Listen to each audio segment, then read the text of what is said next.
തീപാറും പോരാട്ടമാണ് കോഴിക്കോട് ജില്ലയിലെ പേരാമ്പ്ര മണ്ഡലത്തിൽ ഇത്തവണ നടക്കുന്നത്. ഉറച്ച സീറ്റെന്ന് LDF കരുതുന്ന പേരാമ്പ്ര ഇത്തവണ മാറി ചിന്തിക്കുമെന്നാണ് UDFന്റെ വിശ്വാസം. മണ്ഡലത്തിൽ വോട്ട് വർദ്ധിപ്പിക്കാൻ സാധിക്കുമെന്ന് BJPയും കരുതുന്നു. വികസനത്തിനും രാഷ്ട്രീയവും ഒരുപോലെ ചർച്ച ചെയ്യുന്ന മണ്ഡലം ഇത്തവണ ആരെ പിന്തുണയ്ക്കുമെന്ന് അറിയാനുള്ള ആകാംക്ഷയിലാണ് രാഷ്ട്രീയ കേരളം. കോഴിക്കോട് ജില്ലയിലെ CPMന്റെ ഉരുക്കുകോട്ടയാണ് പേരാമ്പ്ര. ഉറച്ച സീറ്റെന്ന് CPM കരുതുന്ന മണ്ഡലം. ആ ചുവപ്പ് കോട്ട തകർക്കാൻ ഇത്തവണ കച്ചകെട്ടി ഇറങ്ങിയിരിക്കുകയാണ് UDFും BJPയും. 1957 മണ്ഡലം രൂപീകരിച്ചത് മുതൽ 2 തവണയൊഴിച്ചാൽ ഇടതിന്റെ കുത്തകയാണ് പേരാമ്പ്ര. 1980 മുതൽ മണ്ഡലം പൂർണ്ണമായി ചുവന്നു. LDF കൺവീനർ കൂടിയായ TP രാമകൃഷ്ണൻ മണ്ഡലത്തിൽ 4ാം അംഗത്തിനിറങ്ങുമ്പോൾ ഇടതിന്റെ ആത്മവിശ്വാസം ചെറുതല്ല.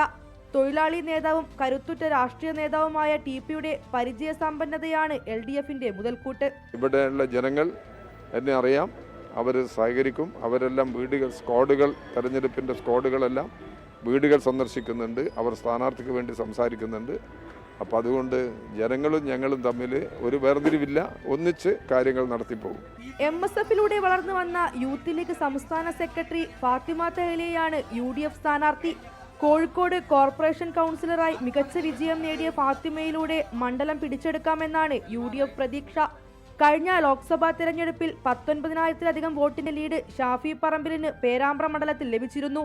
വർഷങ്ങളായി LDF കൈവശം വെച്ചിരുന്ന പഞ്ചായത്തുകൾ UDF ഇത്തവണ പിടിച്ചെടുത്തു. പതിറ്റാണ്ടുകൾക്ക് ശേഷം പേരാമ്പ്ര ബ്ലോക്ക് പഞ്ചായത്ത് ഭരണവും UDF സ്വന്തമാക്കി. മണ്ഡലത്തിലെ ഈ മാറ്റങ്ങളിലാണ് UDFന്റെ പ്രതീക്ഷ. ഞങ്ങൾ ഈ മണ്ഡലം യഥാർത്ഥത്തിൽ ഞങ്ങളെ മണ്ഡലമാണ്. അത് വിധി എഴുതുന്ന തെരഞ്ഞെടുപ്പാണ് ഇവിടെ വരാനിരിക്കുന്നത്. ഇവിടുത്തെ ആളുകളുടെ വികസന മുരടിപ്പുമായി ബന്ധപ്പെട്ട് ഇവിടുത്തെ കഴിഞ്ഞ MLA എന്തൊക്കെ ചെയ്തു, എന്തൊക്കെ ചെയ്തില്ല, ആളുകളിലേക്ക് എത്തിയോ എത്തിയില്ലേ, എവിടെയൊക്കെയാണ് പ്രശ്നങ്ങളുള്ളത്, ഇതൊക്കെ അഡ്രസ്സ് ചെയ്ത് പൊളിറ്റിക്കലായിട്ട് സംസാരിച്ചുകൊണ്ട് കടന്നു പോവുക ചെയ്യുന്നത്. NDAയിൽ BJP കോഴിക്കോട് മേഖലാ സെക്രട്ടറി M മോഹനനാണ് മത്സരത്തിനിറങ്ങുന്നത്. താലൂക്ക് അടക്കം ഇനിയും നടപ്പിലാക്കാത്ത കാര്യങ്ങൾ ഉന്നയിച്ചുകൊണ്ടാണ് NDAയുടെ പ്രചരണം. ഇവിടുത്തെ പ്രധാനപ്പെട്ട ഒരു ആവശ്യമായിരുന്നു മലയോര മേഖല കേന്ദ്രീകരിച്ച് പേരാമ്പ്ര താലൂക്ക് വേണം എന്നുള്ളത്. താലൂക്ക് രൂപീകരിക്കുന്നതിൽ അദ്ദേഹം ശ്രമം നടത്തിയിട്ടില്ല. അതേപോലെ തന്നെ പൂഴിത്തോട് പടിഞ്ഞാറത്തറ റോഡ്, ചുരമില്ലാത്ത റോഡ് കരുണാകരൻ്റെ കാലത്ത് വർഷങ്ങൾക്ക് മുമ്പ് തറക്കല്ലിട്ടതാണ്. പക്ഷെ അതിനുശേഷം ഒരു പുരോഗതിയും ഉണ്ടായിട്ടില്ല. ഏറ്റവും നല്ല പേരാമ്പ്ര മണ്ഡലത്തിന് ഏറ്റവും നല്ല സൗകര്യം കിട്ടുന്ന ഒരു പദ്ധതിയായിരുന്നു, അത് നടന്നിട്ടില്ല.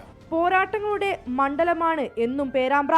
മണ്ണിനു വേണ്ടിയുള്ള ഒട്ടേറെ കർഷക സമരങ്ങൾ നടന്ന ഇടം, ദേശീയ പ്രസ്ഥാനത്തിന്റെ അലയൊലികൾ മുഴങ്ങുന്ന ഭൂമി. ആ പോരാട്ട ഭൂമിയിൽ ഇത്തവണ ആരായിരിക്കും വിജയക്കൊടി പാറിക്കുക എന്നറിയാനുള്ള ആകാംക്ഷയിലാണ് രാഷ്ട്രീയ കേരളം.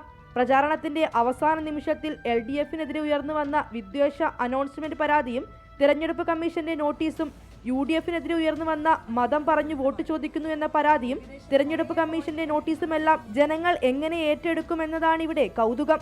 ക്യാമറാമാൻ വിഷ്ണു കച്ചേരിക്കൊപ്പം വർഷ ഗിരീഷ്, 24 കോഴിക്കോട്.